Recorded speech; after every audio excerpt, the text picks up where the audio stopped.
Hey everyone, it's Cindy with Living Acts 29 Church. Thank you so much for joining me. Today I'm here to continue the Word to You in 22 with the reading of Genesis chapter 19. Now the two angels came to Sodom in the evening, and Lot was sitting in the gate of Sodom. When Lot saw them, he rose to meet them, and he bowed himself with his face towards the ground. And he said, "Hear now, my lords, please. Turn in to your servant's house and spend the night and wash your feet. Then you may rise early and go on your way." And they said, "No, but you will spend the night in the gates of the open square." But he insisted strongly. So they turned in to him and entered his house. Then he made them a feast and baked unleavened bread, and they ate.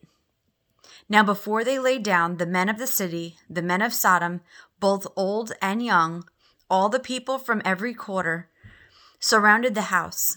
And they called to Lot and said to him, "Where are the men who came to you tonight? Bring them out to us, that we may know them carnally."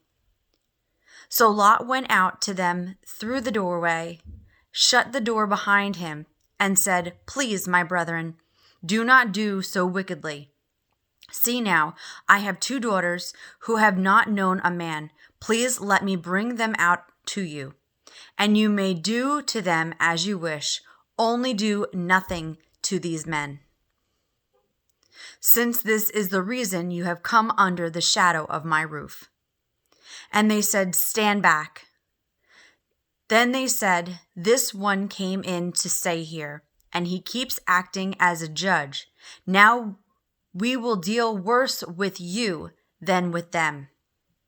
So they pressed hard against the man, Lot, and came near to break down the door.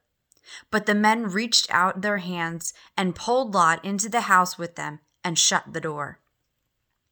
And they struck the men who were in the doorway of the house with blindness, both small and great, so that they became weary trying to find the door. Then the men said to Lot, "Have you anyone else here? Son-in-law, your sons, your daughters, and whomever you have in the city, take them out of this place. For we will destroy this place, because the outcry against them has grown great before the face of the Lord, and the Lord has sent us to destroy it." So Lot went out and spoke to his son-in-law who had married his daughters and said, "Get up, get out of this place, for the Lord will destroy this city." But to his son-in-law he seemed to be joking. When the morning dawned, the angels urged Lot to hurry, saying, "Arise, take your wife and your two daughters who are here, lest you be consumed in the punishment of the city." And while he lingered, the men took hold of his hand, his wife's hand, and the hands of his two daughters, the Lord being merciful to him, and they brought him out and set him outside the city. So it came to pass, when they had brought them outside, that he said, "Escape for your life. Do not look behind you, nor stay anywhere in the plain. Escape to the mountains, lest you be destroyed." Then Lot said to them, "Please, no, my lords. Indeed, now your servant has found favor in your sight, and you have increased your mercy, which you have shown me by saving my life. But I cannot escape to the mountains, lest some evil overtake me and I die. See now, this city is near enough to flee to, and it is a little one. Please let me escape there, and my soul shall live."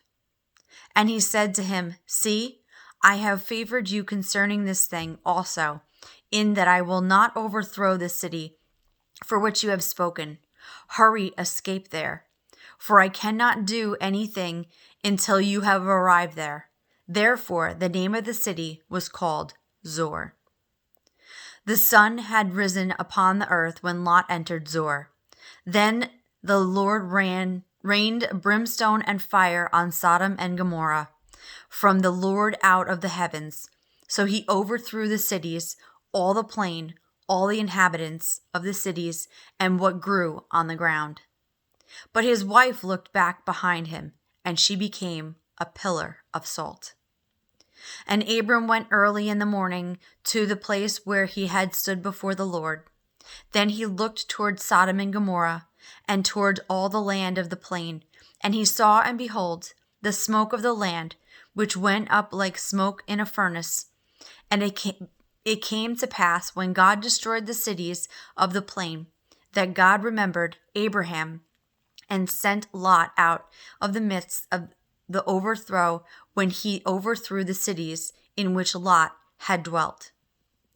Then Lot went up out of Zoar, and dwelt in the mountains, and his 2 daughters were with him, for he was afraid to dwell in Zoar.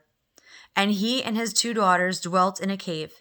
Now the firstborn said to the younger, Our father is old, and there is no man on earth. To come in with us is a custom of all the earth. Come, let us make our father drink wine, and we will lie with him, that we may preserve the lineage of our father. So they made their father drink wine that night. And the firstborn went and lay with their father, and he did not know when she lay down and when she arose. It happened on the next day that the firstborn said to the younger, Indeed, I lay with my father last night. Let us make him drink wine tonight also, and you go in and lie with him, that we may preserve the lineage of our father. Then they made their father drink wine that night also, and the younger arose and lay with him, and he did not know when she lay down or when she arose. Thus both the daughters of Lot were with child by their father. The firstborn bore a son, and called his name Moab, when he is the father of the Moabites to this day. And the younger, she also bore a son, and called his name Ben-Ammi. He is the father of the people of Ammon to this day. Thank you so much for joining me today. Stay tuned tomorrow, where we continue with the reading of Genesis chapter 20.